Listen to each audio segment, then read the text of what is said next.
आपण विवेक चूडामणी ग्रंथ श्लोक क्रमांक 301 वाचून थांबलेलो होतो आणि त्याच्यासाठी आपण पुन्हा 300 नंबरच्या श्लोककडे जाऊया.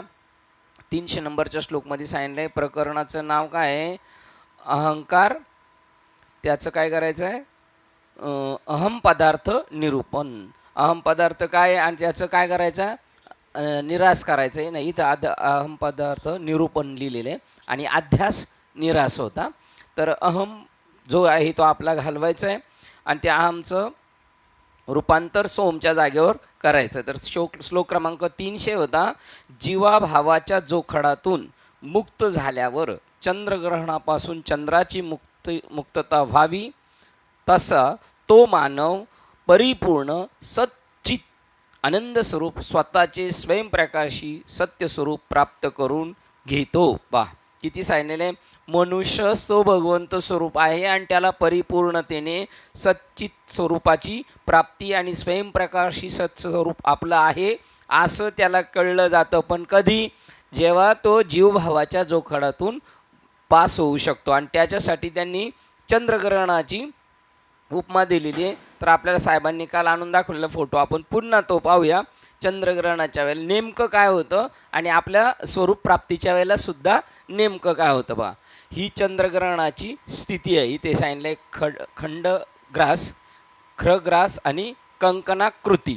बघा, पृथ्वीची छाया चंद्रावर पडते, चंद्रग्रहण पौर्णिमेस दिसते. बघा आता इथे दाखवलं आहे सूर्य आणि मध्ये दाखवलेली आहे पृथ्वी आणि इकडे दाखवलेलं आहे चंद्र. ज्या वेळेला सूर्याच्या समोर हे सगळे एका रेषेत येतात तेव्हा सूर्याच्या पुढे काय आलेली आहे, मध्ये पृथ्वी आल्यामुळं पृथ्वीची सावली चंद्रावर पडल्यामुळे चंद्र दिसेनासा झालेलं आहे. ही जेव्हा पृथ्वी बाजूला होणार त्यावेळेला चंद्र स्पष्ट दिसणार.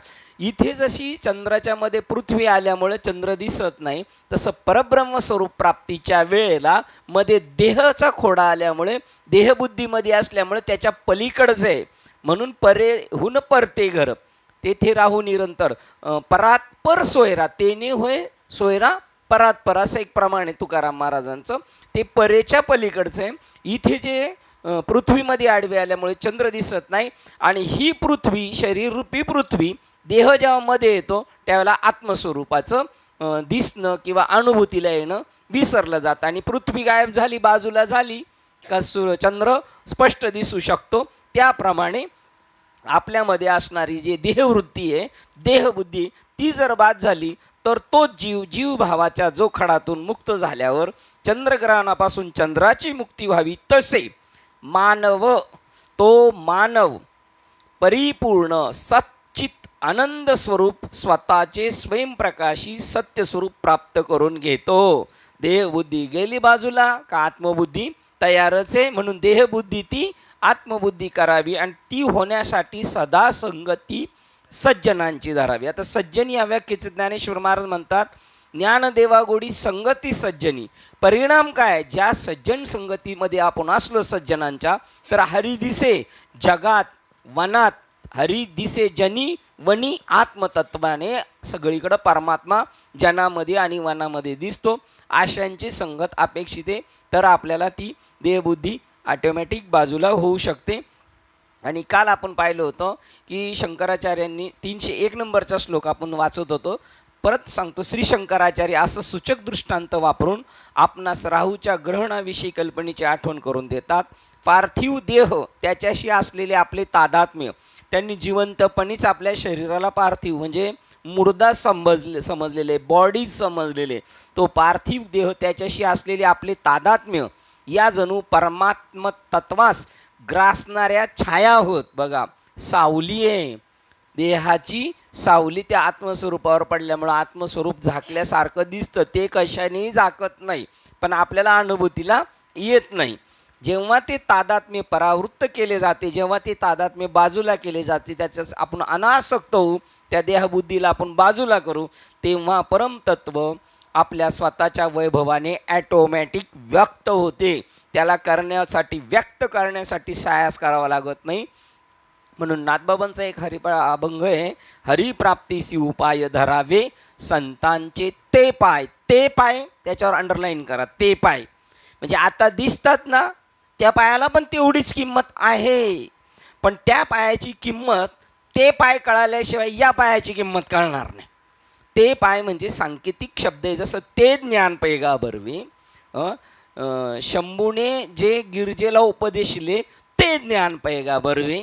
मुख्य महाविष्णू चैतन्याने जे ब्रह्मदेवास हंसाचं रूप घेऊन सांगितलेलं ते पाय असं सांगायचे. धरावे ते पाय आधी आधी तुकोबराय म्हणतात, सद्गुरू वाचोनी सापडे ना सोय. धरावे ते पाय, ते हा संकेत आहे, ते गुढ आहे, गम्य, आणि ते जर मिळालं तर परमतत्व आपोआप प्रगट होतो. हरिप्राप्तीसी उपाय.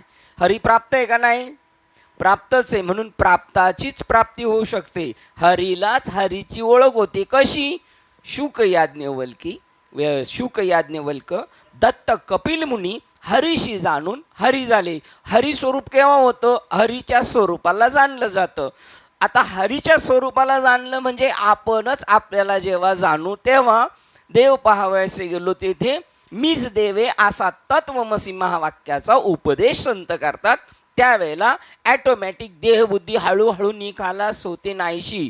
आपल्यामध्ये ती प्रक्रिया सुरू झालेली आहे. जरी एखाद्याला वाटत असेल मला अजून तसं नाही, पण दही विरजन त्या दुधामध्ये पडलं की हळूहळू प्रक्रियेला सुरुवात होती. आता त्याच्यामध्ये 3 पद्धतीचे लोक आहेत. एक कापूर बुद्धी, एक पेट्रोल बुद्धी, आणि एक किंवा गौरी बुद्धी. ती जी पेट्रोल बुद्धी आहे ना, जवळ गेल्या जेव्हा भाडकाच उडणार. कापूर बुद्धीला कापराला अग्नीजवळ न्यावं लागतं, आणि पेट्रोल काय करतं? अग्नीला आपल्याकडं खेचतं, आणि कापराला त्याच्याकडे जावं लागतं चटका घ्यायला. आणि बुद्धीला, त्या गौरीला फूक फूक मारून मारून तिला पेटवावं लागते. अशा 3 प्रकारचे. पण चालेल, कोणती वृत्ती असली तरी ती पेट घेणार 100%. अशा प्रकारचं त्यांनी कालच्या याच्यामध्ये सांगितलं होतं. मग ते स्वतःच वैभवाने, ते परमतत्व आपल्या स्वतःच्या वैभवाने व्यक्त होते. काल आपण इथे थांबलो होतो. आता 301 नंबरचा श्लोक पाहतोय. जो या देहात मी अमुक अमुक आहे असं दृष्टोत्पत्तीला वा किंवा अविद्या भ्रांत बुद्धीने वेढलेला असतो. आती मूढ या तामसा बुद्ध्या. बघा आता तो जॉईंट शब्द आहे, आपल्याला अवघड आहे. त्याच्यात काय शब्द आहे? शब्द साहेब तुम्ही आणले का? विलुप्त. बघा लुप्त, लुप्त, क्लुप्ती. बघा हे असं आपल्याला आता काय करावं लागेल? साहेबांकडून शिकावं लागणार. बघा पण हे ते नाही कळालं तर झालं, पण पहिलं महत्त्वाचं कळालं. आती मुढ्या आहे ना. असं काय? तुम्ही घरी बघूनच आले होते, नाही तर होणारच आहे काहीतरी गडबड, आहे की नाही. 29 या श्लोकला येऊन थांबलो होतो आपण. बरोबर 301ला थांबलो होतो. बघा एवढं परत मागे जाऊन आपण आलो साहेबांच्या टेरेसवर. आपण दुसरा भागातला 301ला येऊन थांबलो होतो. बघा ते म्हणतात का बरं? जो या देहात मी अमुक अमुक आहे असे दृष्टोत्पत्तीला येतो वा अतिमुढ्या तमसा बुद्ध्या. बघा अतिमूढ मनुष्य. अतिमूढ म्हणजे काय? तामस बुद्धीने पूर्णपणे भरलेला आहे, आणि त्याच्यामध्ये मी अमुक आहे, मी अमुक आहे, मी न जायची ताठा. बघा ताठा कोणाकडे असते? बांबूकडं ताठा असते, बांबूकडं. बरं असू द्या ना, ताठा असू द्या. चकवे बाबा म्हणतात ताठा असला तर काय नाही, पण भरीव पाहिजे ना. ते काय आतून पोकळे. बरं पोकळे असलं तर चाललं असतं, आपण त्याला भरू. पण गाठ्या ज्या असतात, प्रत्येक कांड्याला गाठ्या आहेत.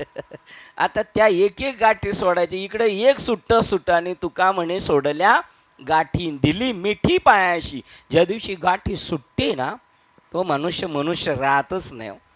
त्याला आवरायला 4 माणसं लागतील, अशी कंडिशन आहे. मग तामस वृत्तीमध्ये ना अहंकार उठला जातो. ज्ञानाला कोण झाकळतं? बघा ना, अमावस्येच्या दिवशी पूर्ण चंद्र लोपलेला आहे, आणि पौर्णिमेच्या दिवशी पूर्ण प्रगट आहे. तो तसा अमावस्येच्या दिवशी बी तसाच आहे, पौर्णिमेच्या दिवशी आहे, पण अंधाराने त्याला झाकलेलं आहे. बरोबर की नाही? पृथ्वीच्या सावलीने म्हणजे अंधारामध्ये आल्यामुळं तो झाकलेला आहे. तसं आपण स्वयंभर ब्रह्म आहोत, पण अंधारामध्ये, अज्ञानामध्ये तमवृत्ती म्हणजेच अज्ञान, घट्ट काळोख, तो त्याच्यामध्ये असल्यामुळे किंवा अविद्याभ्रांत बुद्धीने वेढलेला असतो.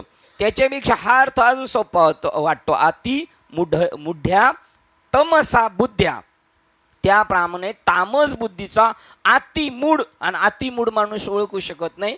9व्या अध्यायातला 11 नंबरचा श्लोक. अवजंती माम मुढा मानुसा तनुमिश्रितम, मला माणसाच्या सारखा समजतात हे मूर्ख लोक आहेत.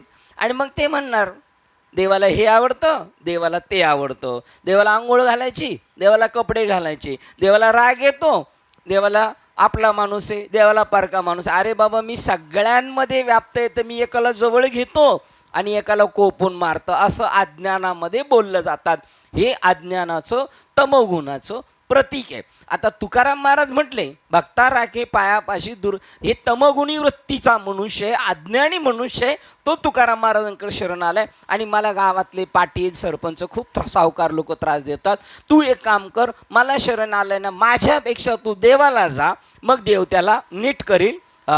भक्ता राखे पायापाशी, ही त्याची समजूत बात करायची. त्याच्याप्रमाणे त्याचं नाव आहे अर्भकाची साठी, पण ते हाती धरली पाटी, त्याच्यासाठी ते खाली आलेत. आणि तो अज्ञानामध्ये मग अविद्याभ्रांत बुद्धीने वेढलेला असतो. त्या जीवभावाचा निशेष नाश झाला असताना मग सद्यती सिद्धती, तो परब्रह्माशी तादात्म्य प्राप्त करून घेतो. तो सिद्धच आहे. मोठके गुरुमुखे उद्वय दिसे आणि हृदयी स्वयंभूचाशे, परंतु ते आवरण दूर केल्यानंतर ते परब्रह्माशी तादात्म्य प्राप्त करून घेतो. कोण? जो सुरुवातीला मी अमुक अमुक अमुक आहे समजत होता, तो त्यांनी तो अमुक अमुक टाकला का तो स्वरूपाकार होऊन जातो. बघा, स्थूल देहाशी असलेले आपले तादात्म्य, स्थूल देहाशी असलेले तादात्म्य ही एक बुद्धीची जबरदस्त कल्पनाशक्ती होईल. त्याच्यासाठी आपण काल दृष्टांत पाहिला होता. त्या ज्याला फाशी द्यायची होती त्याला वैज्ञानिकांनी गव्हर्नमेंटकडून मागून घेतल्याला मारायचंच आहे ना, आम्ही मारतो, आम्हाला द्या, पण आम्हाला त्याच्यावर प्रयोग करायचा आहे. काय माणसाची कल्पनाशक्ती किती विकसित, किती स्पीडनी वाईट गोष्टीला आत्मसात करू शकते त्याच्यासाठी. आणि मग त्या व्यक्तीला मारायचंच आहे, पण त्याच्या अगोदर त्याला एक विषारी साप आणला तिथे, चांगला जबरदस्त, काय काठीवाडी घोडा म्हणतात का, मजबूत घोडा, तो कशालाच सगळ्यात 1 नंबरचा घोडा, त्याला आणलं आणि त्याला त्या सापाला चावायला सांगितलं. सापाने त्या घोड्याला चावल्याबरोबर तो 2 मिनिटात तडफडून मरून गेला. आणि हा सीन कोणाला दाखवला होता? ज्याला फाशी द्यायची होती. आणि त्याला फक्त सांगितलं, आता तुला हा साप तुला चावणार आहे. तर त्याला जर माहीत असतं एकदा साप चावला ना तर त्याचं दुसऱ्यांदा तेवढं पॉवरफुल विष नसतं, बरं का, लक्षात ठेवायचं. एखादा पहिल्यांदा जर आपल्याला चावला ना तर तेवढा दुसऱ्या स्पीडनी चावायला त्याच्यात रग नसती, कारण त्याची काय झाली असती, बॅटरी डाऊन झालेली असती. त्याला माहीत नसावं का त्याची. आणि त्याला सांगितलं की आता तुला साप चावणार आहे आणि हा साप तुला चावणार आहे. त्याला डोळे झाकायला लावले आणि त्याला चावला कोण? उंदीर.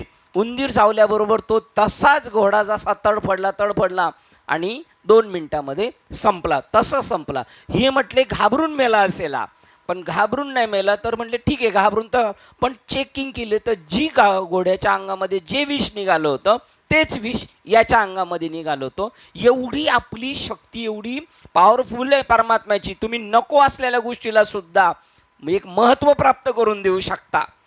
पण असलेली गोष्ट जर प्राप्त करण्यासाठी जर तुम्ही तीच एनर्जी तिकडे प्राप्त केली तर करतळी आवळे तैसा हरी भाव बळे. जर तुमचा तेवढा भाव बळला तर भाव बळे एरवी ना कळे, भाव बळे आकळे एरवी ना कळे, मग करतळी आवळे तैसा. भाव बळालेला नाही या लोकांचा, म्हणून ते म्हणतात ईश्वर तत्व प्राप्त होणं एवढं काय सोपं नाही. का? तुमचा भाव आहे ना तो त्याच जागेवर आहे. सोन्याचा भाव वाढतो, कांद्याचा वाढतोय बी आणि घसरतो बी. तसा यांचा भाव कांद्याच्या सारखा आहे, घडीत वाढतो घडीत घसरतो. आपला भाव कसा वाढला पाहिजे? भक्तीबद्दल परमात्मा त्या सोन्याच्या भावासारखा वाढीच गेला पाहिजे. ज्याला सोनं बनवायचं ना तो रोज दुकानाच्या बाहेरून जातो आणि बोर्ड बघून जातो. काय करतो? बोर्डवर चौकशी करतो, आजचा भाव काय आहे. तसा आपला भाव वाढला पाहिजे. भाव बळे तरच आकळे, एरवी न कळे. आणि कळे तर इतका सोपा कळे, कर तळी आवळे तै सहारी. हातात आवळा, हा आवळा घेतला आणि हा हातात दाखवल्यानंतर जसे सगळे पाहू शकतात तद्वत हरीची प्राप्ती होते 100%. आज आत्ता या वेळेला घडू शकते.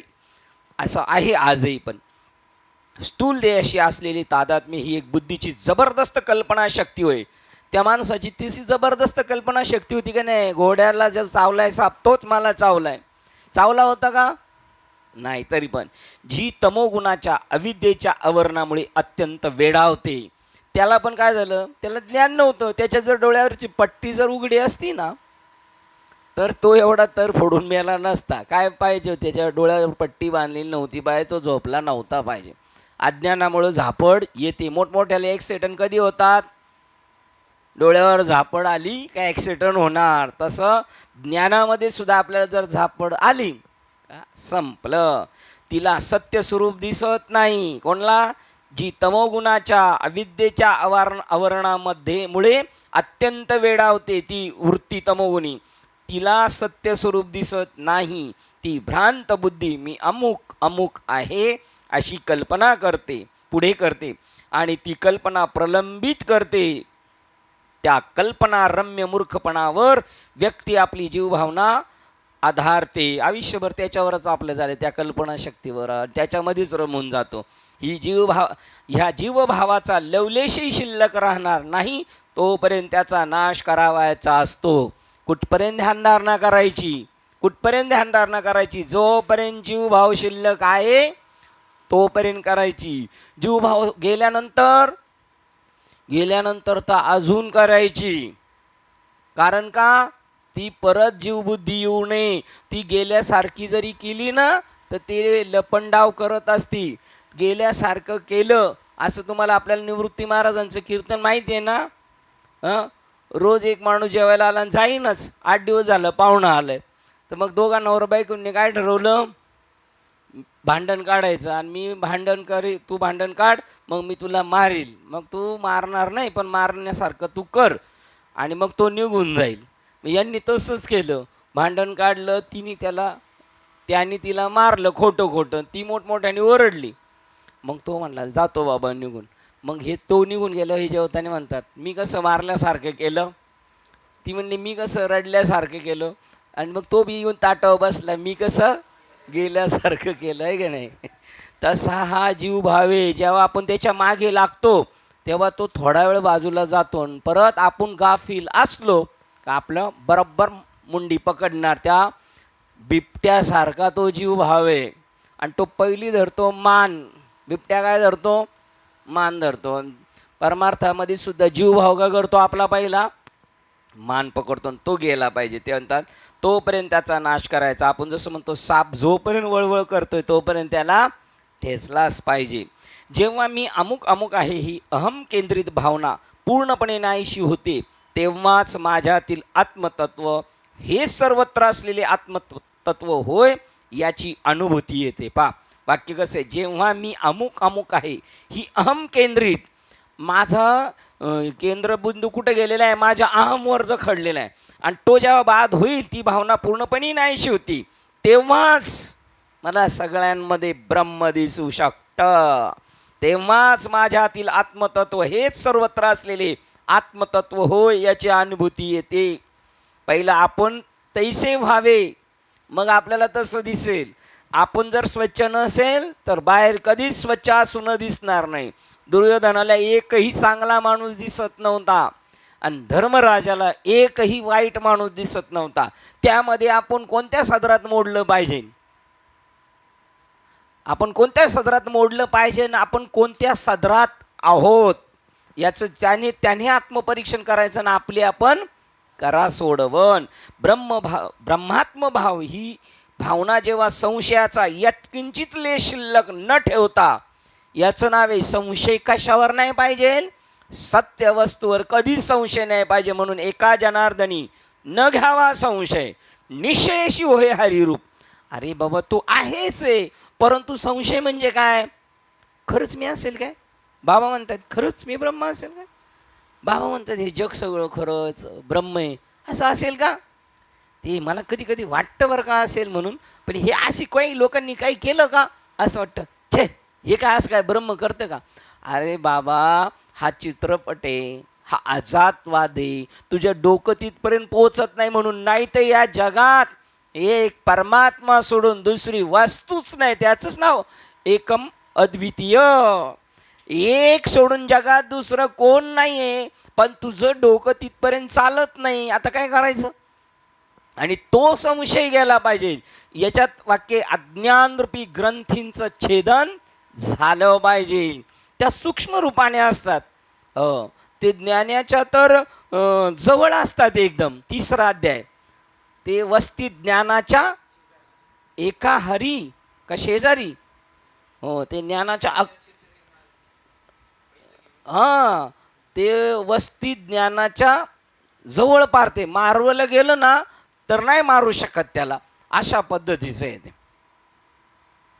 ते ज्ञाननिधीचे भुजंग, विषयदळीचे वाघ, भजन मार्गीचे मांग मार्ग जे त्याच्या बाजूला आहेत, ते मारू म्हणलं तरी ते मारता येत नाहीत. कारण ते एका हरीला आहे, तिथं एकदम चिटकून येत. याला पटका मारायला गेलं तर त्याला बसू शकतो.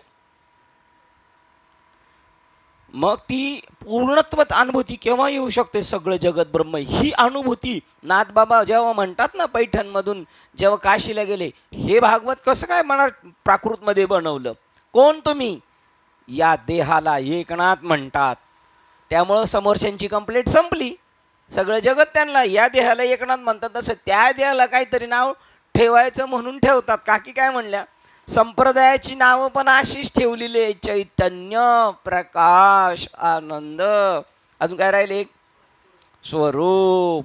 जशी 4 पोरं झाली, मग काय करायचं? प्रत्येक पोराचं नाव ठेवलं आवडी आवडीने, असं आहे. आणि सगळ्यांचा अर्थ एकच आहे, स्वरूप म्हणजेच आनंद, चैतन्य म्हणजेच आनंद, आणि प्रकाश म्हणजेच ज्ञान. बघा, पण नाव ठेवली ती त्यांना आवडलं त्या पद्धतीने. ठेविले नावासी ओ देत उठे.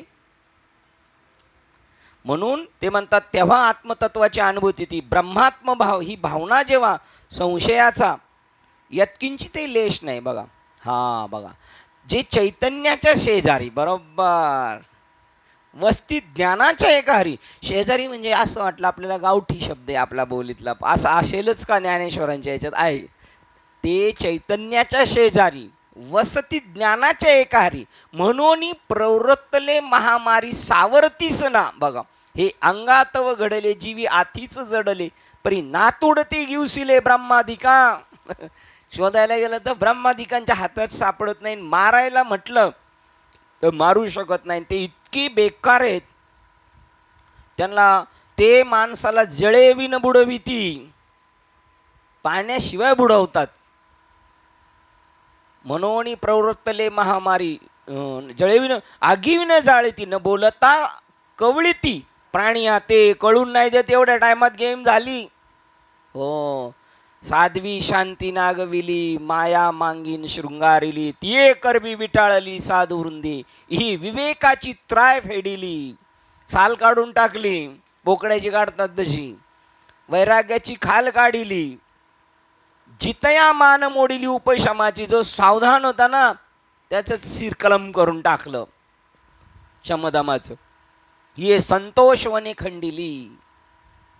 खांडिली, धैर्य दुर्ग पाडिली, आनंद रूपे सांडिली उपटनिया, या बोधाची रूपी लुचिली. बघा, जी कुठंतरी तग धरायला लागली होती जमिनामध्ये बोध, तिथंच हे आलं का ते उडून टाकतो. म्हणून शेवटच्या क्षणापर्यंत जात नाही. विरळ आहे सगोणी. तिकडे गेल्यावर हिले डेंजर आहेत सगळे, रस्त्याला दबा धरून बसलेले आहेत ते. ही बोधाची रूपी लुचिली, सुखाची लिपी पुसली, जिव्हारी आगी सुदिली तापत्रयाची. बघा, हे कळून नाही देत. म्हणून हे चैतन्याच्या शेजारी वस्ती देनाचे एकारी, म्हणून प्रवृत्तली महामारी सावरेची ना. बघा, त्याप्रमाणे ते त्यावेळेला ब्रह्मभावना ही जेव्हा संशयाचा यत्किंचितही लेश शिल्लक न ठेवता ज्ञानपूर्वक पक्की होती, त्यालाच परमात्म्याचा साक्षात्कार म्हणतात. थोडा सुद्धा लवलेश नाही राहिला अज्ञानाचा. आज उजाडलं. 16व्या अध्यायातली पहिली मावळविती नवल उदयला चंडांशू. अमावस्येची रात्र होती, पण आता सूर्य उगवला, एक एवढूसा सुद्धा अंधाराचा ठिपूस दिसू शकत नाही. तेव्हाच थोडी सुद्धा देहबुद्धी असली ती वाढीस लागणार. बरं ती इतके लपतात ना. आपले डॉक्टर साहेब म्हणले, बाबा आमच्याकडे आला पेशंट, त्याला आम्ही गोळ्या दिल्या, 7 दिवसाचा कोर्स केला, त्यांनी केलं, तर ते बी इतके चॅप्टर आहेत ना, ते जीवजंतू जे काय म्हणतात, किटाणूस ना, जीवाणू, ते आतमध्ये अशा ठिकाणी लपून बसतात का औषध तिथपर्यंत पोहोचणार नाही. आणि एकदा औषध बंद झालं ते म्हणले आलोच बाहेर आम्ही, मग ते बाहेर येतात. तसा हा जीवभाव आहे. नैसर्गिक व्यक्तिगत द्वंद्वभावाची प्रेरित झालेली आणि परिणामस्वरूप प्रेरणामुळे वासनांमुळे दुःख भोगणारी ही जीवभावना जोपर्यंत टिकून राहते, बघा हे नैसर्गिक द्वैते दिसायला सगळं ऑलरेडी वरूनच आहे, पण तुम्हाला त्याच्यातलं ऐक्य साधायचं. आपण प्रार्थनेत म्हणतो ना, विविधतेने नटलेल्या परंपरेचा पायीक होण्याची पात्रता यावी म्हणून मी कधीतरी प्रयत्न करत जाईल. असंच आहे ना आपलं. विविधतेने ते नटलेल्या परंपरेचा पायीक होण्याची पात्रता माझ्या अंगी यावी म्हणून मी सदैव प्रयत्न करीत राहील. बघा इथे पाहिजे, हे सगळं विविध वैविध्यपूर्ण जगत आहे आणि तिथं एकता पाहिजे. ही तुमची म्हणजे त्याच्याशिवाय तुम्हाला डिग्री नाही, ते पद काय एवढं सोपं नाही. तिथं जायचं आहे तर तुम्हाला शौर्य, बुद्धी सगळ्याचा वापर करावा लागेल. तिथे ती टिकून राहते तोपर्यंत, भोगणारी ही जीव भावना जोपर्यंत टिकून राहते तोपर्यंत ती स्वतःच निर्माण केलेल्या जगाचा अर्थ लावीत आणि भोवताली दृश्य गोचर होत असलेल्या वैविध्याने गोंधळून गेलेली अशी रेंगाळत राहते जोपर्यंत तो जीवभाव येतो. जेव्हा जीवभावाचा नाश होतो तेव्हा अहम केंद्रित आणि समाज केंद्रित उद्युक्तीचा त्या व्यक्तीवर परिणाम होत नाही. बघा जेव्हा जीवभाव संपला तर त्याचा अहम तर संपलाच आहे. जीवभाव संपला तिथंच अहमभाव संपला, पण त्याच्या पलीकडे जी दृष्टी फेकणार होती समाजाकडे, तर त्यांनी त्याला किती पण देहबुद्धीवर आणण्याचा प्रयत्न केला तरी त्या व्यक्तीवर परिणाम नाही होईल. सुखदुःखाचे हेलकावे पडले तरी तो काय बोलणार नाही. हे तुकाराम महाराजांचं आहे. समाजाने त्रास दिला संतांना, पण ते त्याच्यामुळं त्याच्या आहारी गेले नाही, देहबुद्धीवर आले नाही. तुम्ही स्वतःची देहबुद्धी घालू शकाल एखाद्या वेळेला, आणि तुम्ही देहबुद्धी घालवली की नाही, मग ही खात्री करण्यासाठी अख्खा समाज तुमच्या विरोधात उभा राहणार. आणि मग तुम्हाला चिमटे काढ, अमुक कर तमुक कर. बघा भागवतमध्ये ऐकलेलं उदाहरण सांगू शकतं का कोण? भागवतमधले ऐकलेलं उदाहरण, श्रीमंत माणूस नंतर गरीब हे झाला, साधू झाला, आणि साधू झाल्यावर आपल्याच गावात आला, तर त्याची तर गेली होती, पण त्याला सगळे लोक भिक्षुकीत त्याला मारायचे, कोण चिमटे काढायचे, कोण काय करायचं, परत म्हणायचे हे जाऊ द्या रे, जाऊ द्या, द्या सोडून. दिलं सोडून, 4 पावलं गेलं, कपडे काढले, इतका मारला त्याला.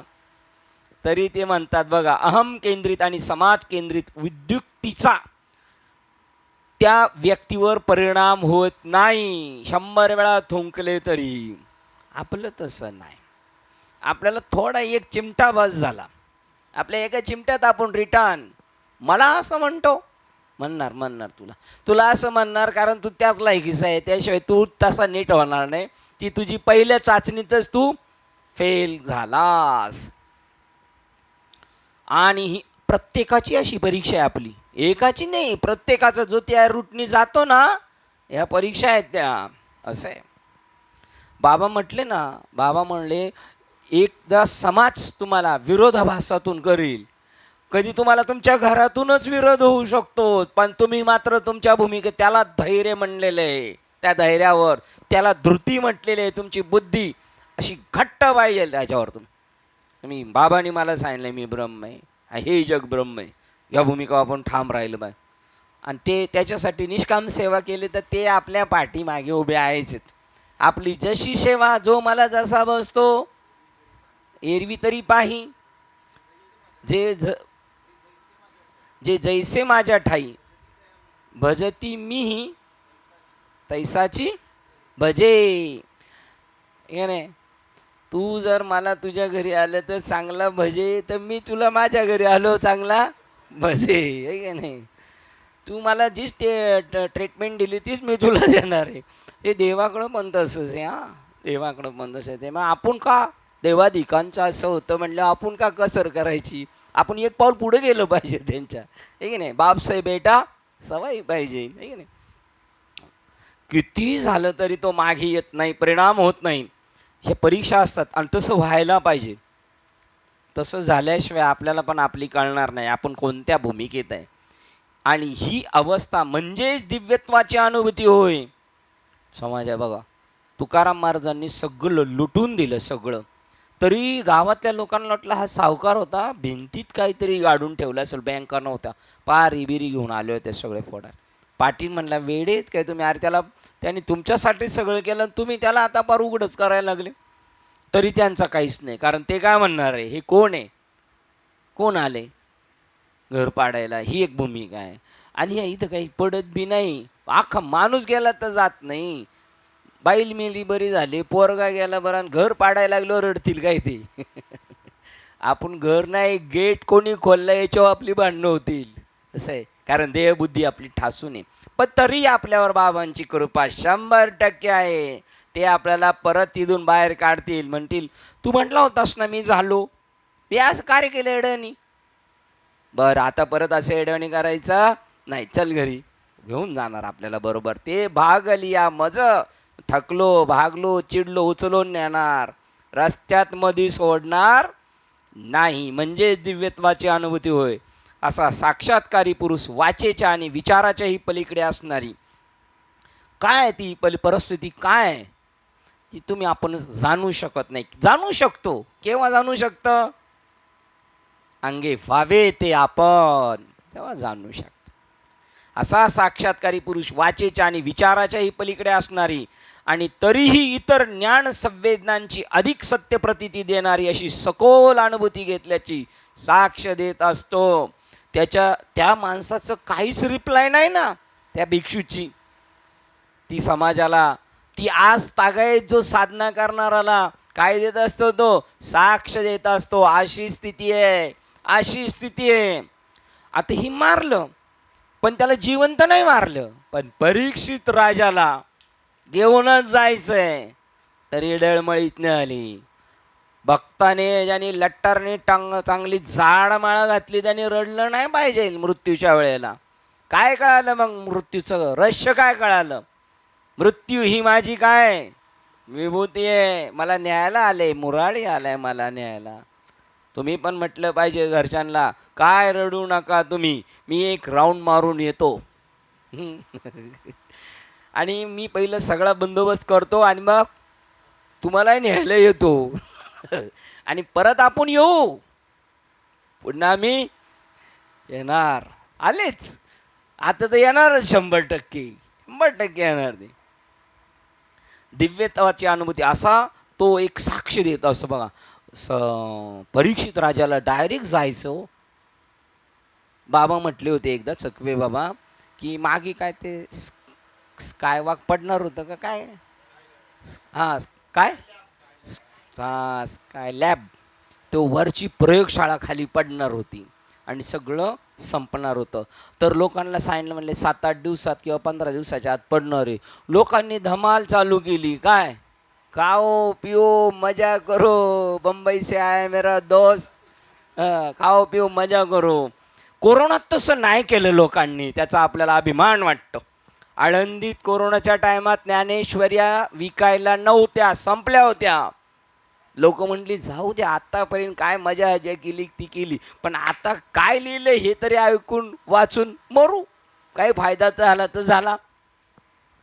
बघा म्हणजे त्यावेळेला तुटून पडला पाहिजे. तसे परीक्षित राजा होते, ते म्हणले 7 दिवसात जाणार, काय हरकत नाही, पण कुठे जाणार आहे, काय हे सगळं, मला याच्यातून कोण सोडवणार आहे या राहटीतून. तसा प्रयत्न केला पाहिजे. ती साक्ष देतो ज्ञानाची आईशी स्थिती ऐसे करीत असे. 13वा अध्याय, ज्ञानाची ऐशी दशा ती तिथं करत असते अशी पाटे. हा जया ज्ञानाची सोय ऐसे करी, बस कैसे, परीक्षित राजासारखं करी, भिक्षू सारखं करी, तुकाराम महाराजांसारखं करी.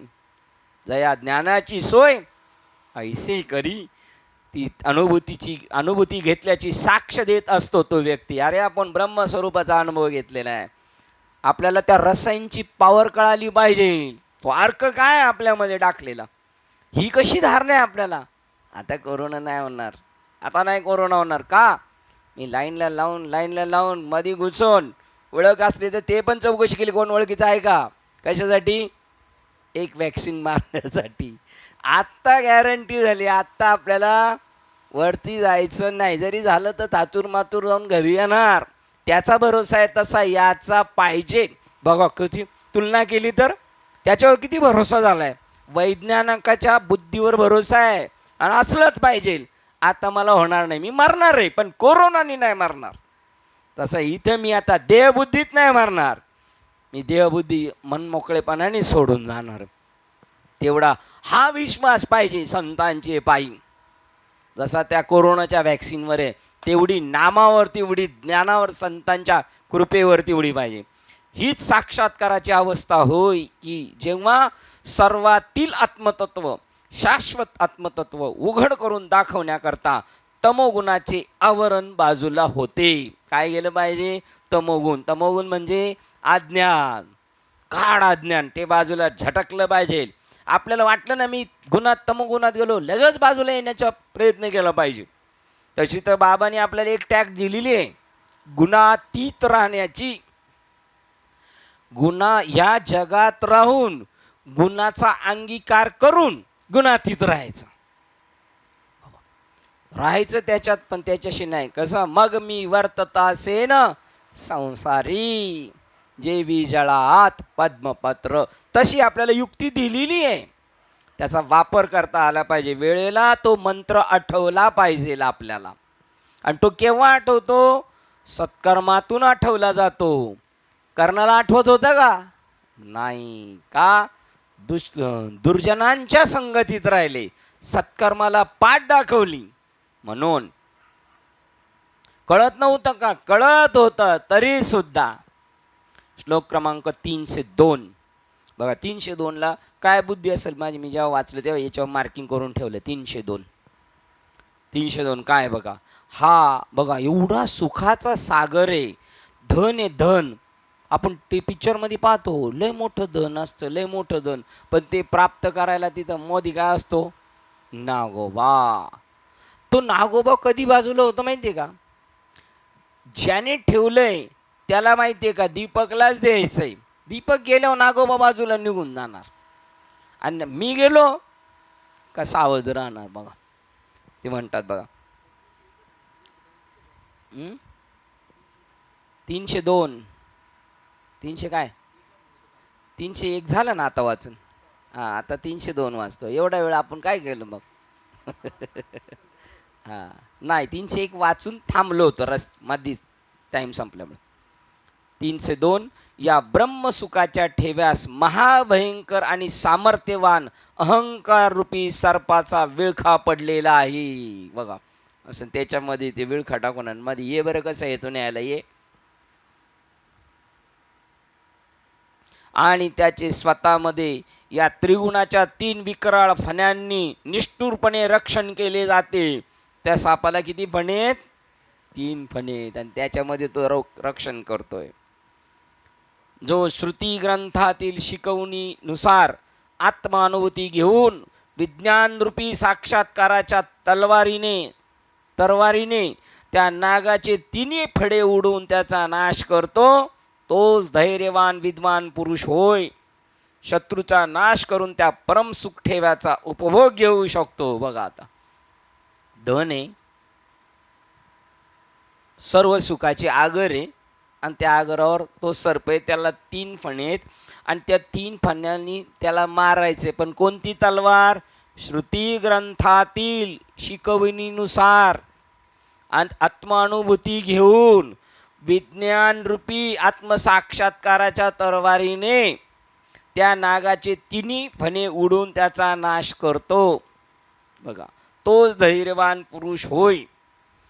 शत्रूचा नाश करून त्या परमसुख ठेव्याचा उपभोग घेऊ शकतो. बघा म्हणून त्याचं नाव, त्याच्यामध्ये ते धैर्य पाहिजे, जिंकण्याची ताकद पाहिजे त्याच्यामध्ये. श्री शंकराचार्य आपल्या काव्यातील प्रेमगीतामध्ये हे आधीच म्हटले आहे. त्याचे ध्रुवपद म्हणून आणतात.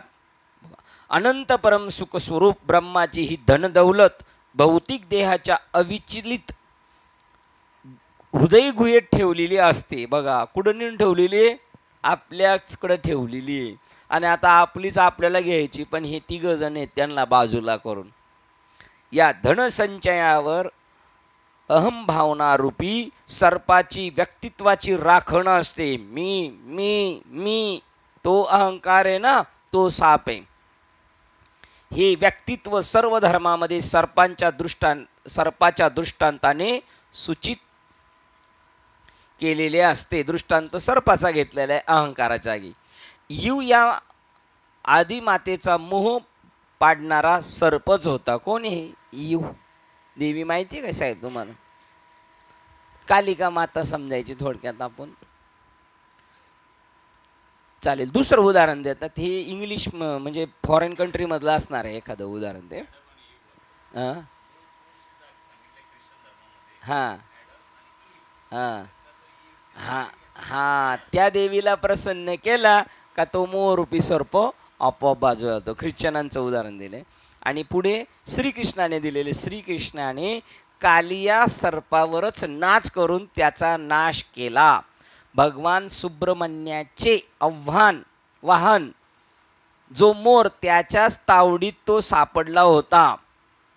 बघा या सामर्थ्य, बघा इकडे त्या सुब्रह्मण्यांच्या वाहन जो मोर, त्याच्या तावडीत तो साप सापडला होता. इकडे कृष्णाने त्या सापावर नाचून आणि त्या या आदिमातेचा मोह पाडणारा सर्पच होता त्या देवीचा.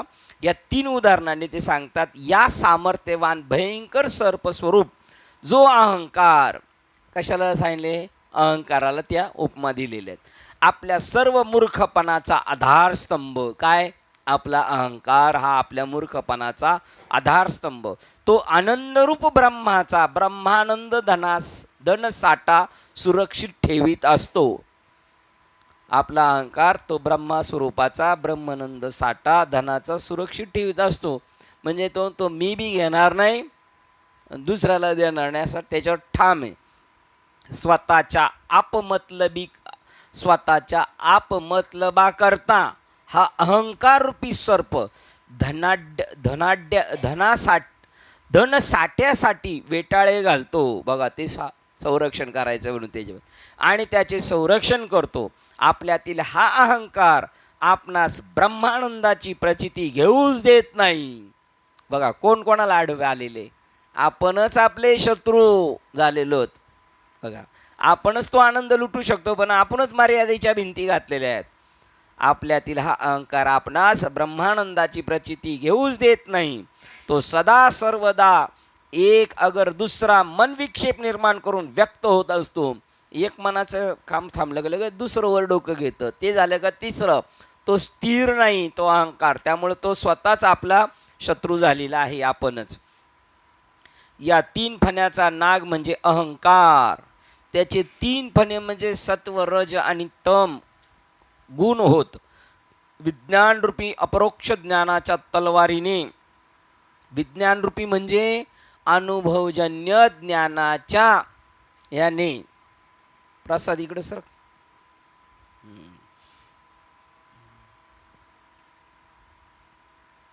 कुठे आलो होतो आपण? अनुभवजन्य, बरोबर. सत्वरजतम विज्ञानरूपी अपरोक्ष ज्ञानाच्या तलवारीने केवळ या नागाचा नाश होऊ शकतो. विज्ञानरूपी म्हणजे मी ब्रह्मरूप आहे. अनुभवजन्य ज्ञानाच्या तलवारीने, काय अनुभवजन्य ज्ञानाचं तलवार आहे? समजा आलं साप, खरोखरचा साप आला, तर तुम्ही त्याला अनुभवजन्य ज्ञानाच्या तलवारीने कसा मारणार? कसं मारणार? असा त्याचा नाश करणार आहे, त्याला प्रत्यक्ष मारणार नाहीत. बाबा सांगतात पारगावमध्ये असंच म्हणले, कीर्तनाच्या वेळेला साप आला होता कीर्तनात. तर बाबा म्हणले तो मागच्या याच्यातला भ्रष्ट युनितला एक महात्मा असेल, काही कामामुळं रखडला असेल, त्याला मारू नका, तो आपला आपण जाईल. असा मारला. हे विज्ञान रूपी. असं चौथ्या अध्याय चित्र आहे, ते चित्र बघत राहायचं फक्त. सापामध्ये, चांडाळामध्ये, वाघामध्ये, हत्तीमध्ये, ब्राह्मणामध्ये, झाडामध्ये, कण कण में है भगवान. असं चांगले सकाळी अगरबत्ती लावून घंटी वाजवत वाजवत म्हणायचं. असं किती लोक म्हणतात हेच नागपंचमीचं सांगतंय, सर्वभूती पाहे. त्या दिवशी खोट्या नागासाठी पळतील आणि खरं नाग आल्यानंतर हे पळतील, आहे का नाही? नाही चावणार. तुमची जेव्हा भूमिका असेल त्याच्याबद्दल ही नाही चावणार. आणि तुमचा देणेदार असेल, घेणेदार असेल तर म्हणणार महाराज. आणि तुम्ही सुद्धा म्हणणार नील होतंय ना, सर्टिफिकेट भरून टाकू, पगार आलाय, ह्या महिन्याला टंचाई राहणार आहे थोडी, पण नील सर्टिफिकेट भेटते, करून टाकू. आणि तू क्लिअर करून जाणार. तू विज्ञान रूपी अपरोक्ष ज्ञानाच्या तलवारीने केवळ या नागाचा नाश होऊ शकतो. कशामुळे? मी ब्रह्म आहे आणि मग त्याच्यामुळे तो अहंकार तिथं चितपट पडू शकतो. दुसऱ्या कशानेही आपण अहंकार नाश करू शकत नाही. बघा, आणि तोच अहंकार ज्ञानेश्वर महाराज म्हणतात जगला तर जगू देत नाही, मेला तर मरू देत नाही. पण तो आत्मस्वरूपाची जेव्हा भेट होणार, आत्मस्वरूपामध्ये तो सुटून जाणार, नील होऊन जाणार. अहंकाराचा नाश इतर कशानेही करू शकत नाही. श्रुती ग्रंथाच्या सुबुद्ध आणि तळमळीच्या अभ्यासाने, बघा, श्रुती ग्रंथाच्या सुबुद्ध म्हणजे त्याच्यातलं तात्पर्य काय, गुढ काय, नेमकं काय सांगायचं, आणि तळमळीच्या अभ्यासाने, तळमळ एवढी पाहिजे ना, तर तळमळीनेच ते कळू शकते. एरवी तळमळ नसेल तरी कळणार नाही. किती पोरं येतात शाळेत, तळमळ सांगायचे तर आज पहिला दिवस आहे, सोमवार आहे, ते लवकर जाईल एक, हा सोमवार पहिला दिवस, चालले हे बी शाळेत आणि ते बी शाळेत आहे. त्याला दिवस भरवायचं आहे फक्त. कोणला? त्या मठ्ठाला. आणि याला एका क्षणाचा उपयोग करून घ्यायचा आहे. तो तळमळीने चांगला हुशार होऊ शकतो, तो प्रांत ऑफिसर होऊ शकतो. आणि हा त्याच्या ऑफिसमध्ये गेटवर असणार, तो खुर्चीवर बाय आत आणि हा बाहेर, एवढं होऊ शकतो. तळमळीचा असेल तर काय होऊ शकतो? नाही तर आपल्यासारखे आहे की नाही, दोघांसारखे. श्रुती ग्रंथाच्या सुबुद्ध आणि तळमळीच्या अभ्यासाने जी अपरोक्ष अनुभूती प्राप्त होते, ती अनुभूतीने घडवलेल्या ज्ञानरूपी तलवारीनेच अहंकाराचा नाश होऊ शकतो. शिल्लकच राहत नाही. सर्व जर ते झालं तर तैसे माझ्या साक्षात्कारे सरी अहंकाराची वारी, अहंकार लोपे द्वैत जाय. बघा 13वा अध्याय 11वा अध्याय शेवटच्या ओळी त्या. तैसे माझ्या अहंकार, तसे माझ्या आत्मसाक्षात्कारी सरी अहंकाराची वारी, अहंकार लोपे द्वैत जाय.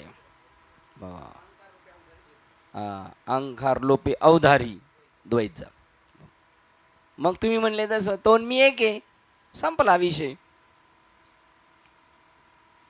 श्रुती म्हणते, बघा, श्रुती म्हणते तुझ्यातील आत्मतत्व हे सर्वत्र असलेले आत्मतत्व होय. ती स्वा अनुभूती केवळ अहंकाराचा नाश करू शकेल. बघा, तुझ्यातलं आत्मतत्व ते सगळ्यांमध्ये. मग समोरच्या पार्टीकडे अहंकार राहणार नाही आपला. तो वेगळा का वाटतो? मी आहे म्हणून, तू आहे म्हणून. मी तू पण हरी जाऊ दे रे दुरी. आणि जर शोधायचंच असेल तो मी आणि तू, तर तू शोध ना त्याचा. मी तू हा विचार विवेकी शोधावा, मग गोविंद माधव याच देही. मग दुसरे आत्मतत्व होय ती स्वानुभूती केवळ अहंकाराचा नाश करू शकेल. दुसरे हत्यारच नाही, ते प्राप्त करून घेण्यास दुसरा मार्गच नाही. अशा हत्यारानेच आपण या भयंकर नागाच्या 3 फण्याचा विच्छेद करूया. आपण करूया सगळेजण, आहे की नाही. 15वा अध्यायामध्ये तो वृक्ष कशाचे आणि विवेक रूपी तलवारीने, आणि ते फिरवायला मनगटात जोर पाहिजे वैराग्याचं, सन चालवायला, तर तो त्या संसार रूपी वृक्षाचा नाश करू शकतो. एरवी कशानेही या संसार वृक्षाचा नाश होऊ शकत नाही. तमोगुणाचा रजगुणाने नाश होऊ शकतो, रजगुणाचा सत्वगुणाने, आणि अंततः सत्वगुण स्वतःच नाश पावतो. तिन्ही गुण कसे मारायचे बघा. रजोगुणाच्या योगाने तमोगुणाचा गाठा काढायचा आणि सत्वगुणाच्या योगाने रजोगुणाचा आणि सत्वगुण त्याला सुद्धा मारायचा. कीर्ती मुख्यत्वेने मारून टाकायचं त्याला. कीर्तिमुख म्हणून जो अहंकाराला खाऊन टाकतो स्वतःच. असं ज्ञान बाबांनी आपल्याला दिले. हे स्पेशल ज्ञान दिलेलं आहे. सत्वगुणाच्या सुद्धा मानगुटीवर पाय ठेवू शकतो हे ज्ञान बाबाने, श्रीपाद बाबाने दिलेलं आहे. तो ना श्रीपाद बाबांनी दिलं, ज्ञानोबरायांचंच दिलेलं आहे.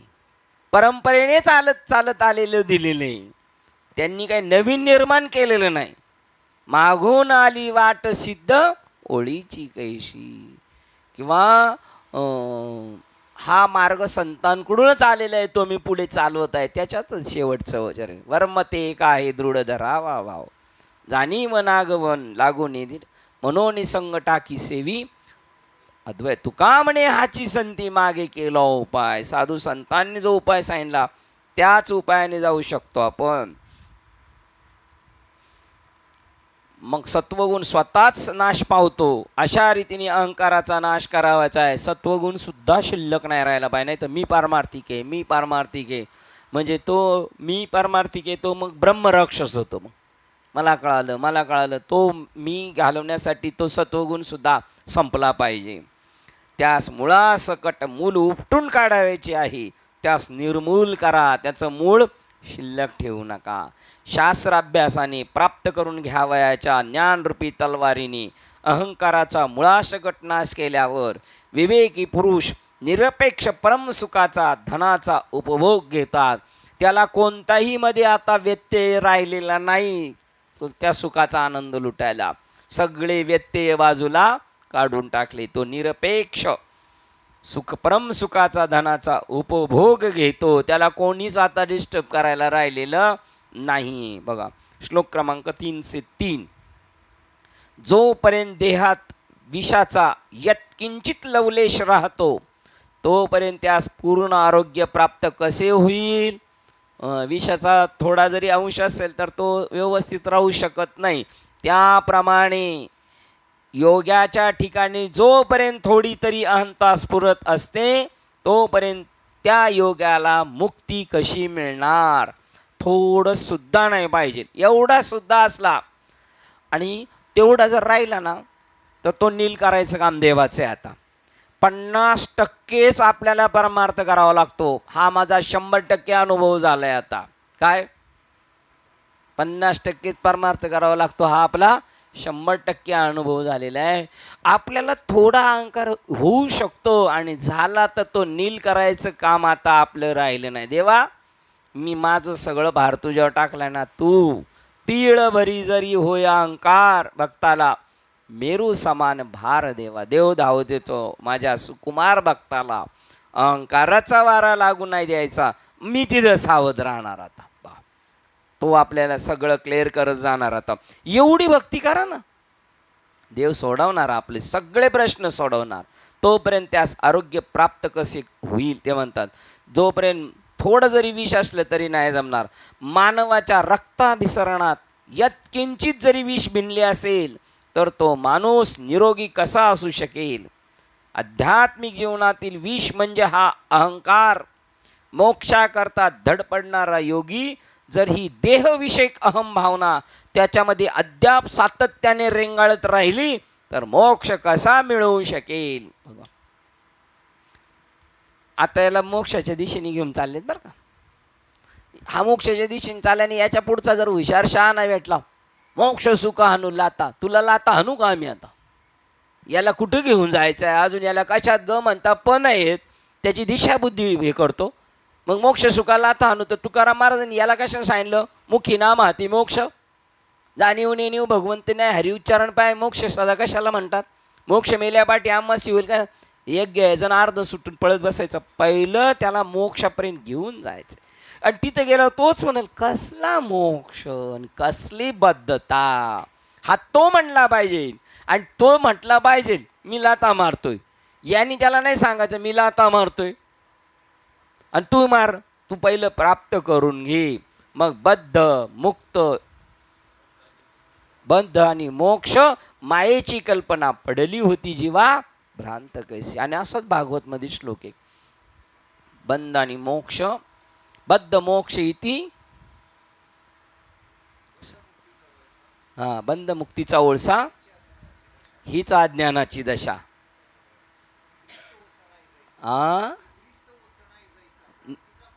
निद्रिस्ता निद्रिस्त बरळतो आणि तो अहंकाराचा भ्रांतीचा फासन त्या फाशात अडकलेला आहे. जोपर्यंत मोक्ष आणि बद्धता आहे म्हणतो, नाही तर मोक्ष भेटल्यानंतर कळतं बद्धता बी नाही, आणि मग त्याच्या सापेक्ष असलेला मोक्ष सुद्धा नाही.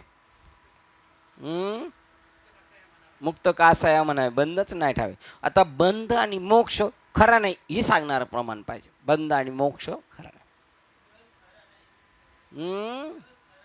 काय खरा नाही? देहच खरा नाही. बरोबर आहे. आता तर तुम्ही डायरेक्ट मेन केस फायनलच करून टाकली डायरेक्ट, आहे ना. कसा मोक्ष मिळू शकेल? म्हणून हा अहंकार पूर्णपणे समूळ उपटून काढला पाहिजे आणि त्याचा नाश केला पाहिजे. श्लोक क्रमांक 304 वाचतो. अहंकाराच्या अत्यंत निवृत्तीमुळे, त्या अहंकारामुळे उत्पन्न झालेल्या अनेक विकल्पांचा नाश झाला असताना, बघा, अहंकाराच्या अत्यंत निवृत्तीमुळे पाठवून टाकला, त्याला क्लिअर करून टाकला, संपवून टाकला, क्लिअर केला त्याला. त्या अहंकारामुळे उत्पन्न झालेल्या अनेक विकल्पांचा नाश झाला असताना प्रत्येक आत्म्याच्या तत्वाचे स्वरूप नीट कळते. मग सर्वाभूती तो पाहतो सगळ्यांमध्ये ते चैतन्य.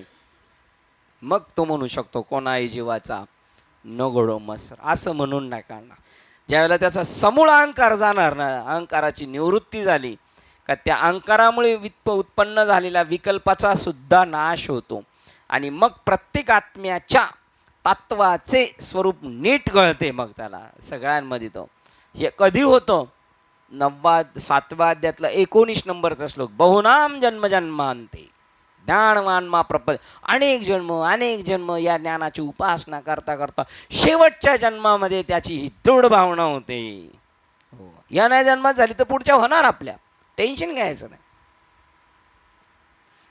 पण तेवढं पण नाही राहायचं आपण. का दुसऱ्या दिवसावर उद्या कधी राहणार आहे? उद्या शेवटपर्यंत उद्याच राहील. आजच कल करे सो आज करे सो अब्बी. आत्ताच प्रयत्न केला तर उद्यामध्ये शिल्लक राहील. उद्यावर गेला तर त्यावेळेला म्हणेल पुढच्या ह्याच्यात करील तो. त्याशिवाय तैसा देहांकार नाथीला, हा जयाचा समूळ गेला नाशिला. मग तो आधीच आहे. बघा, तैसा देहांकार नाशिला, मग तो पहिलाच आधीच आहे, तो संचला. छान. 6वा अध्याय. प्रत्येक आत्म्याच्या तत्वाचे स्वरूप नीट कळते. बघा, व मग हा मी आत्मा असेच तत्वचित्तात स्पष्टपणे स्फुरते. प्रत्येकामध्ये मग तो स्वतःलाच पाहणार. जे जे भेटे ते वाटे मी ऐसे. सगळ्यांमधलं तत्व त्याला कळालं. मग नाही, मग त्याच्याकडं ते होणारच नाही. तुम्ही जेव्हा देहात्म अहम भावनेने जीवन व्यतीत करीत असता, तेव्हा ती भावना जाती, कुल, गोत्र, नाम, रूप, धन, ज्ञान आदीच्या अनंत प्रकारच्या अहम भावना निर्मित मनाचे विविध विक्षेप निर्माण करणारच. जोपर्यंत अहंकार आहे तोपर्यंत तुम्हाला जातीचा अभिमान राहणार, तुमच्याकडं भावना राहणार, तुमच्याकडं कुल राहणार. तुम्ही जेव्हा अहंकार विसर्जित होता तेव्हा भावना कोणाला राहणार? जीवच भावना राहणार. म्हणून मग संकल्पाही वरी न मन ये. मग मन नाही, मग अंतकरण बोधले संकल्पा न ये. बघा, अंतकरणाला बोध झाला. कसला संकल्प? कोणती भावना? जाती नाही राहणार. मी कोणत्या जातीचा? सगळं संपलं. का संपलं? का जातीचा अभिमान राहणार त्याला? सांडोनिया जातीचा अभिमान. ज्ञानेश्वरीतले ओळे सांगा. जाऊ द्या, जातीचा अभिमान का नाही राहणार? नवले, आता मान्यवर तिकडून सुरुवात. का नाही जातीचा अभिमान राहणार? जाती नाहीत. कसे काय नाहीत? जवळ आले तुम्ही. माऊली, जातीचा अभिमान का नाही राहणार? क्या बात आहे माऊली. अरे आज तर सेंचुरी मारली तुम्ही आज. Six direct. वा. देहच नाही, मग तो देहाच्या पसाऱ्याच्या निमित्ताने होतं ना. आत्मा आहे मी देह नाही. मग आत्म्याला जात नाही, देहाला जात आहे. आणि ती जात नाही, तिचं नाव जात. मग जाती, कुल, कोणत्या कुळातला आहे, गोत्र, माझं नाव माहितीये का, माझं रूप, धन, माझं ज्ञान. बाबा लय हुशार माणूस. ज्ञानाचा अहंकार सुद्धा संपणार कधी? मी ब्रह्म आहे त्यावेळेला. ते ज्ञान घने. आणि हे जे ज्ञान आहे ना, हे ते वेफरवाऱ्यांच्याकडे तो मिळतो ना चारा चुरा, खारीवाल्याकडे जो चारा चुरा मिळतो ना, तो हे ज्ञान आहे. मोठी मोठी खारी कोण घेऊन जाणार? आपण चारा चुरा घेऊन येणार आहे का नाही? आहे का नाही? ते ज्ञान हे आधीच्या अनंत प्रकाराच्या अहमभावना निर्मित. बघा, आधीच्या अनंत प्रकाराच्या अहमभावना निर्मित मनाचे विविध विक्षेप निर्माण करणारच मी देह असल्यानंतर. जेव्हा अहंकाराची भावना समूळ नाहीशी केली जाते, तेव्हा तन्निर्मित अहम भावनाही संपतात. मग त्याच्या निमित्ताने अहम, जर पहिलंच तुझं काय झालं, अहंकाराचा नाश झाला, तर अहंकाराच्या निमित्ताने ज्या भावना निर्माण होत्या त्याला काडी लागली.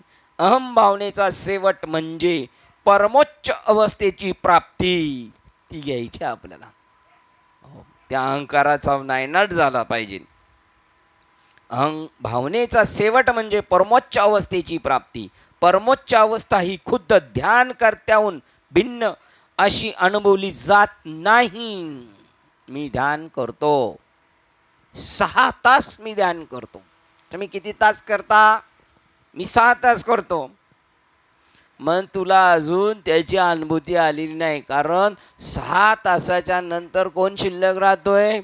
मी. तर बाबा म्हणतात 6 तास करतो. मग अरे खाली किती 18 राहिले का साहेब?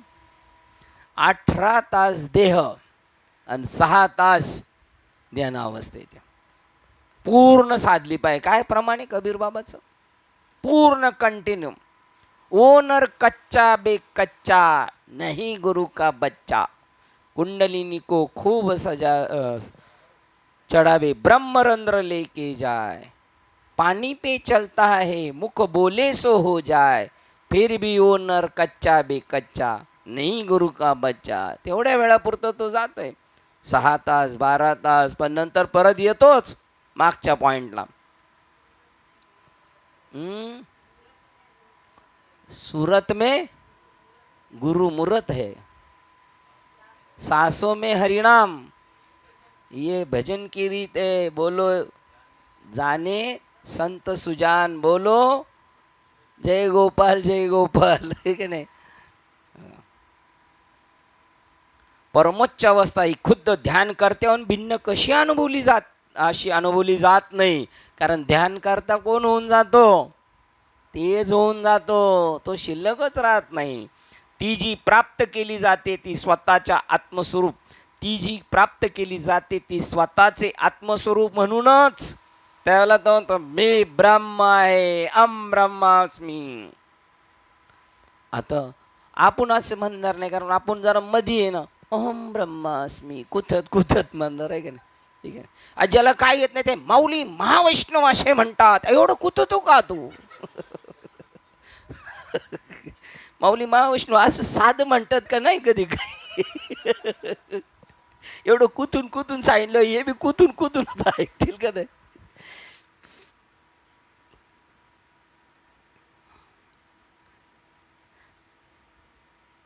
जेव्हा अहंकार भावना समूळ नाहीशी केली जाते, तेव्हा तन्निर्मित अहमभावनाही संपतात. अहमभावनेचा शेवट म्हणजे परमोच्च अवस्थेची प्राप्ती.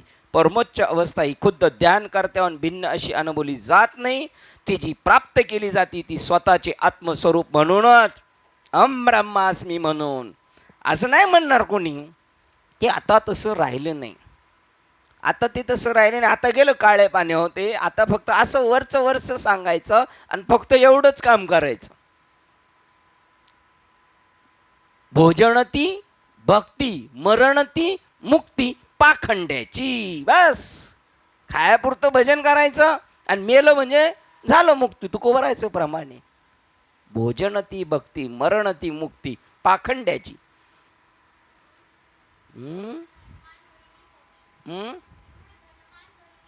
दृढ धनमान धरून पोटी,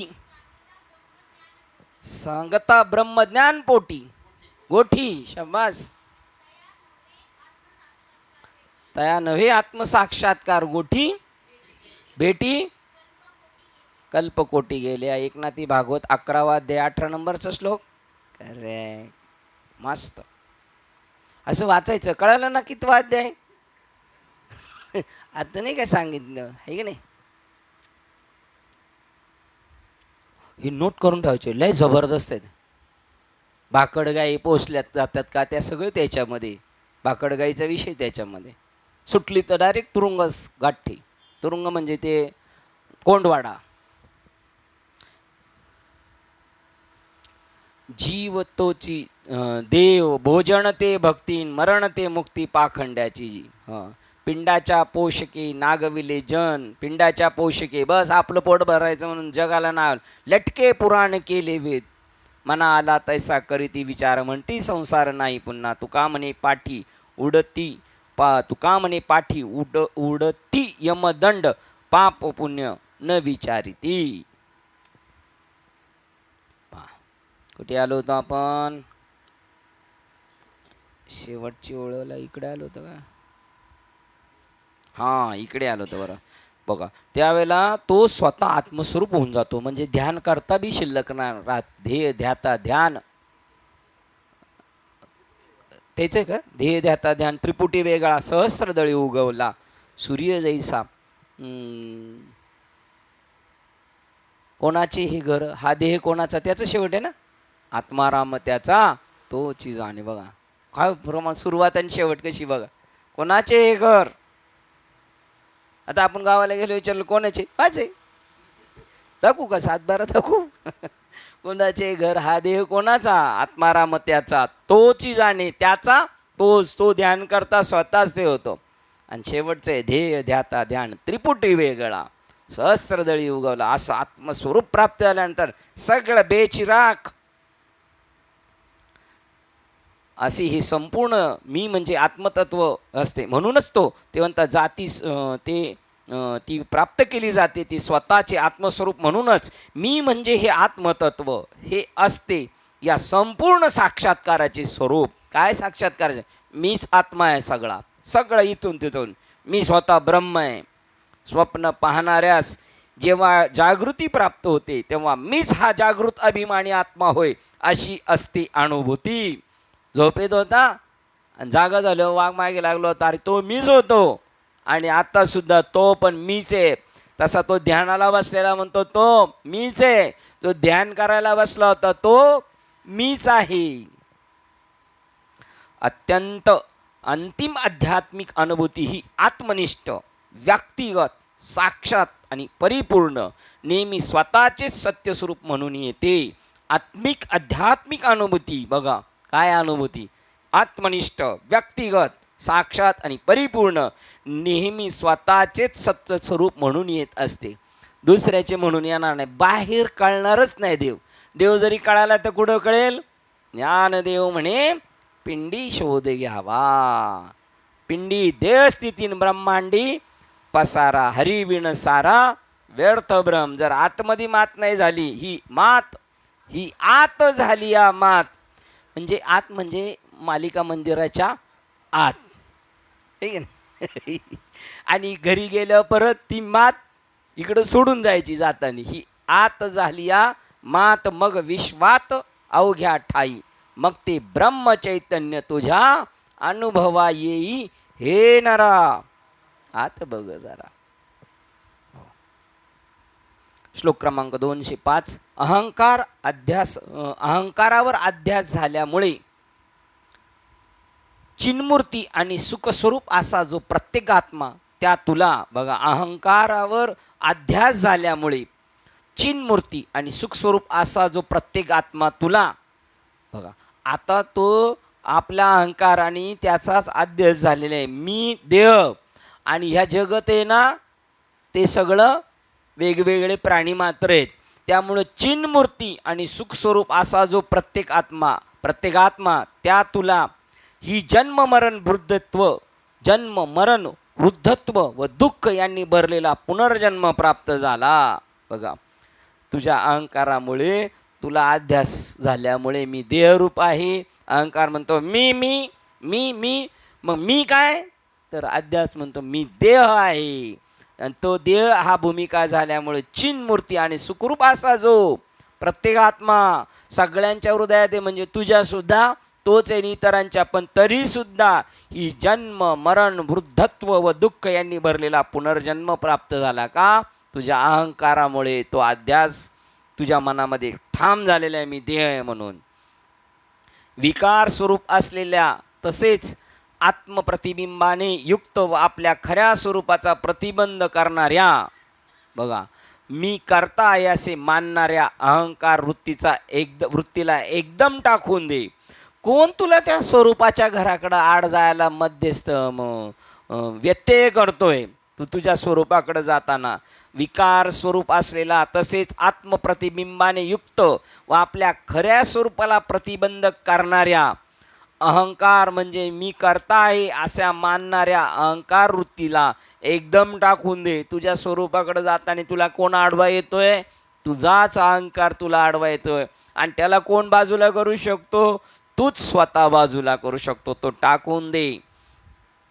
मी करता मी भोगता या दोन्हीही अहंकाराच्याच अभिव्यक्ती होत. मी करता आणि मी भोगता हा अहंकारच आहे. मी म्हणजे जीव. अहंकार ही सतत होत राहणारी भावना तात्काळ टाकून द्यावयास पाहिजे. ज्या क्षणाला कळलं त्याच वेळेला टाकून दिलं पाहिजे. तेवढं नाही आपल्याला कळालं अहंकार तेवढं नाही कळालं आपल्याला. अचानक एखादी गरम वस्तू पकडली हातात आणि कळालं ही गरम वस्तू आहे तर आपण लगेच सोडून देतो गड्या. तसं हे लगेच कळाल्यानंतर सोडतोय का नाही. टाकू टाकू टाकू टाकू असा आपला विचार आहे. होईल एक दिवस लगेच नाही कारण तेवढा आपल्याला अजून झटका बी बसलेला नाही. आणि झटका बसवतो देव त्यालाच म्हणतात अनुग्रह. जिथून आपल्याला फटके बसायला सुरुवात झाली तिथूनच अहंकाराला सुरुवात झाली. म्हणून मग नको नको आता बस झालं म्हणतो माणूस. आपल्या मनाच्या विरुद्ध होणाऱ्या घटनेला सुद्धा आपण अहंकार आपलं अनुग्रह म्हणतात संत.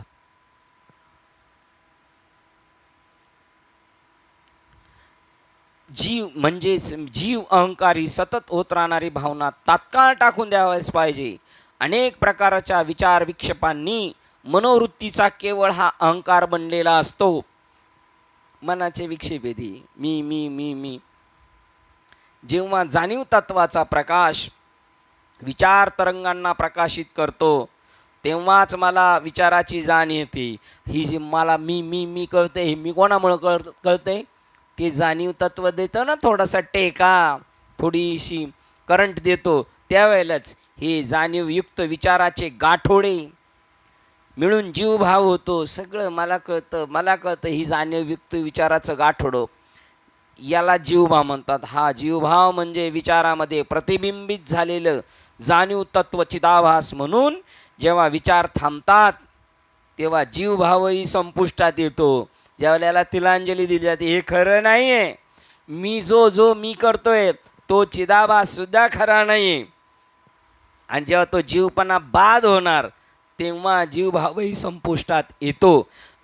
कधी त्या सूर्याचं प्रतिबिंब पडलेलं बादलीतलं गायब होईल पाणी आटल्यावर. तसा आपल्यातला जो अहंकार बाजूला काढला ना का ते आपोआप जिथं आहे तिथं जाईल. नसलेल्याचा अहंकार घेतलेला असलेल्याचा घेतला तरी काय हरकत नाही.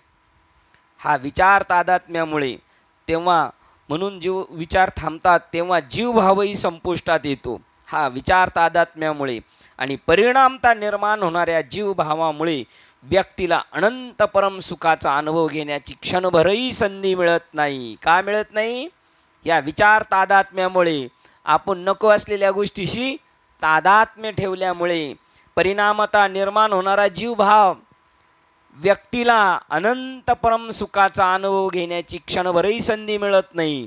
बरं तो कुठे अनंत, तैसा हृदयामध्ये रामू. पण त्याच्यावर बसल्या ना त्या अहंकाराच्या आपलं अनंत सुखाच्या भंडारावर तो बसलेला ना अहम, त्याच्यामुळे मिळू देत नाही.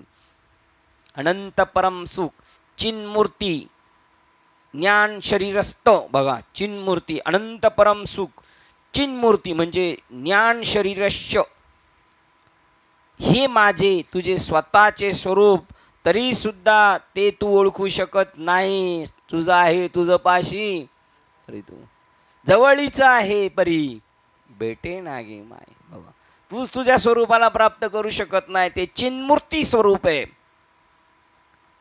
ते तुझे स्वतःचे स्वरूप, तरी सुद्धा तू ते ओळखू शकत नाही. तू या सुख स्वरूपाची मूर्ती आहेस, सुखाची मूर्ती आहे, चिन्मूर्ती आहे, ज्ञानाची मूर्ती आहेस तू, स्वरूपाची मूर्ती आहे. सुख तनु दोन, सुख तनु आनंद घनश्य, हे सगळं पूर्ण शरीर आपले. ज्यावेळेला जाणीव होणार ना त्यावेळेला ही ओळ सुद्धा आपल्याला लागू होऊ शकते. ते ज्ञानाचे चालते बिंब, तयाचे अवयव, सुखाचे आत्मसुखाचे कोंब. हे फक्त त्यांची मती सांगण्यासाठी नाही, ते या मार्गाने गेले असे झाले. तुम्ही अभिनिवेश नका घेऊ तसा, पण तसे व्हा, सावकार व्हा, मग अहंकार नका. ज्ञान असू द्या, मग म्हणा मला काय कळतं. पहिलंच काय कळत नाही तरी म्हणतोय कळत नाही म्हणलं, ते काय गरज नाही म्हणायची. पहिलं प्राप्त करायचं आणि मग त्याच्या अतीत व्हायचं आपल्याला. तैसे ऐसे स्वयंभ जोडिल्या ब्रह्मपूर्ण,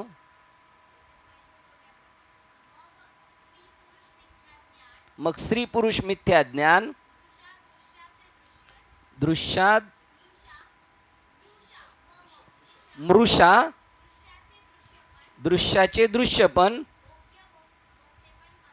भोग्य भोक्तपण असे ना. स्त्री पुरुष असे ना, भोग्य भोक्तपण नाही, दृश्य द्रष्टा नाही. कधी सुरुवात काय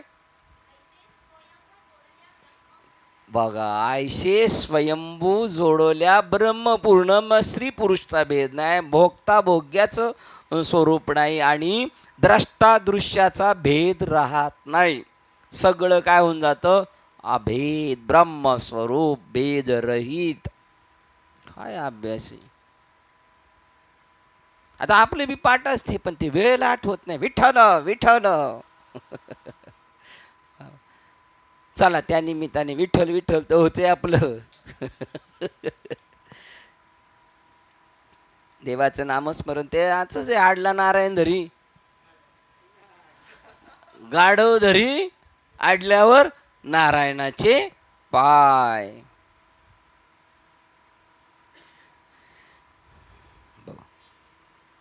तू स्वरूपाची मूर्ती आहे, सुख तनू, तुझं शरीर पूर्ण सुखाने ओथंबलेलं.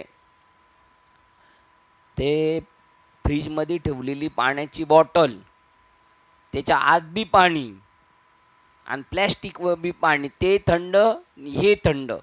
आता आतलं थंड बाहेरचं थंड, त्यामुळं मधली बॉटल थंड. त्याचं स्वरूप त्याला आहे. तसं तू पूर्ण सुख स्वरूप आहेस देहाने. नसा नसामध्ये सुख आहे आपल्या आत्मसुख. हे सर्व गोंधळ मनाच्या प्रलंबनातून निर्माण होत असतात. तुम्ही म्हणजे मन असे जेव्हा तुमची जेव्हा दृढ कल्पना होते तेव्हा मनाचे सर्व दोष हे तुमचेच दोष होतात. बघा आता कोणाची झाली, आत्मस्वरूप. कारण तुम्ही मन म्हणजेच मी समजता, देह म्हणजेच मी समजता, अहंकार म्हणजे मग ते सगळं नाही त्याची त्यांचे डोक्यावर धर्म, त्यांचे धर्म आपल्या डोक्यावर घेतं. मग आपण चाललो रसातळाला. हे सर्व गोंधळ मनाच्या प्रलंबनातून निर्माण होत असतात. तुम्ही म्हणजे मन असे जेव्हा तुमची मनाची दृढ कल्पना होते तेव्हा मनाचे सर्व दोष हे तुमचेच दोष होतात. जन्म मृत्यू जरा इत्यादी आणि अनंत प्रकारची दुःखे तुमच्यावर ओढवतात. ॲटोमॅटिक ते त्याला म्हणतात इकडे राहायला जागा आहे व्यवस्थित आपल्याला, चला त्यांनाच संसार म्हणतात. बघा हे सगळं आलं का आपल्याकडं टांबळ का त्याला सगळा संसार म्हणतात. जीव भावनेशी तादात्म्य झालेल्या अहमला आंधळेपणा येतो. बघा कोणला? आता तो अहमला म्हणजे तो मूळ जो चैतन्य जाणीव तत्व, तो जीव भावनेशी तादात्म्य पावल्यामुळे त्याला आंधळेपणा येतो. म्हणून त्यास आत्मतत्वाची चिन्मूर्ती स्वरूप असते, त्याची अनुभूती येत नाही. माझ्या पार्थिव देहाशी आणि मनोवृत्तीशी तादात्म्य पाहून मी माझ्यावर जन्म वृद्धी रोपित करतो, आरोप करीत असतो त्याच्यावर. त्यामुळे अनंत कालपर्यंत दुःख भोगीत राहतो. बघा फायदाही सांगितला त्यांनी. आणि जर तुम्ही त्या स्वरूपाशी नाही असं आपण ठरवलं पाहिजे नेहमी. हे शरीर मुर्दा आहे, त्याला चालवते दुसरा. माझ्या पार्थिव देहाशी आणि मनोवृत्तीशी तादात्म्य पाहून मी माझ्यावर जन्म वृद्धी आणि आरोपित करीत असतो. त्यामुळे अनंत कालपर्यंत दुःख भोगीत राहतो. आत्ताच नाही राहणार, मग ते पाट्यावरच पुजणार आपल्या. निर्मळ आत्मस्वरूपी प्रकृतीचे केले आरोपी. कल्पांत सुटकेची तो वारा घेऊ शकत नाही, श्वास घेऊ शकत नाही. निर्मळ आत्मस्वरूपी जो प्रकृतीचे केले आरोपी तो कधी सुटकेचा श्वास घेऊ शकत नाही. ते म्हणतात ज्ञानेश्वर महाराजांची ज्ञानेश्वरी. बरोबर. तो परमात्माची परी दुसरा अविद्यारूपी अहंकार निद्रा निदसुरा म्हणून स्वप्नीच्या ओरबारा संतोषीची ना शिने संतोषी आहे का रे? हां ऐकलं का? घेऊन त्यात गुलाब पाया पड. तुम्ही सांगा द्याल ना, तुम्ही पडा पाया म्हणून. बाजूला आहे त्या म्हणून आपणच आपण पैवैरी घातू की जे धनंजया चित्तू देवने नाथीला देहाभिमाने संवाद्यात. आपणच आपला नाश करून टाकला, आपणच आपले शत्रू दावेदार झालेलो आहोत. दुःख भोगीत राहतो. यालाच दुःखी जीवन म्हणतात. संस्कृती पुनरपी संस्कृती येणे नाही. मन हा मोगरा अर्पुणीश्वरा. आणि ती सर्वांच्या वाट्याला येते. बघा ही सगळ्यांच्या वाट्यावर आहे. 9वा वाटा 10वा वाटा माहिती नाही शेंगांचा असतो त्याचा. हे सगळ्यांच्या वाट्यावर आलेले. तुम्हाला नाही माहिती शेंगांचा 9वा वाटा. तू हे नव्हेस, तू ते अनंत जाणीव तत्व आहेस, त्याची तू स्वतः अनुभूती घे असे उपनिषद गरजून सांगतात.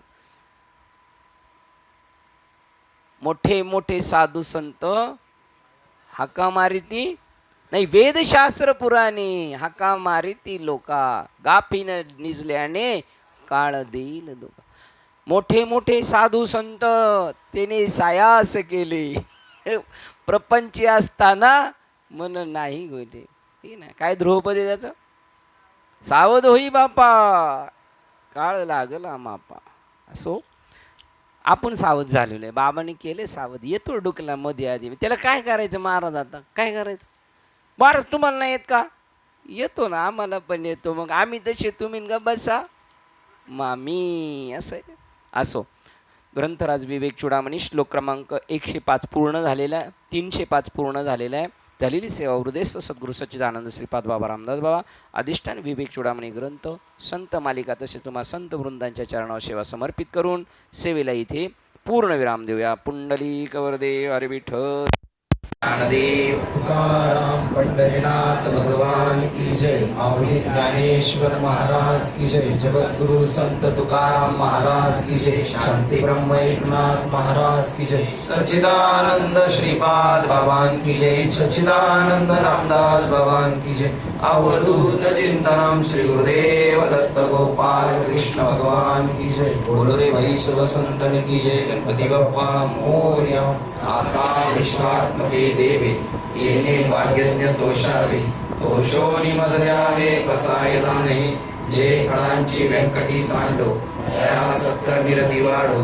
भूता परस्परे जडो मैत्र जीवनांचे दुरितांचे तिमिर जावो विश्व स्वधर्म सूर्य पाहो जो जय वांछिल तो ते लाभो प्राणी जात वर्षक सकळ मंगळी ईश्वर निष्ठांची मांद्याळी अनवर्त भूमंडळी भेटतो त्या भूता कल्पतरुचे आरव चेतना चिंतामणीचे गाव बोलते जे अर्णव पियुषांचे चंद्रमेचे अलांचन मार्तंड देता बलीन हे सर्वाई सदा सज्जन स्वैरे होतु किंबहुना सर्व सुखी पूर्ण होनी तिनी लोकी भजे जो आदि पुरुषी अखंडित आणि ग्रंथोपजीवे विशेष श्लोकी दृष्टादृष्ट विजय होवावेजी एक म्हणे श्री विश्वेश्वरा हो हा होईल दान बसावो येणे वै ज्ञानदेव सुखिया झाला येणे वै ज्ञानदेव सुखिया झाला येणे वै ज्ञानदेव सुखिया झाला हरि ओम शांती शांती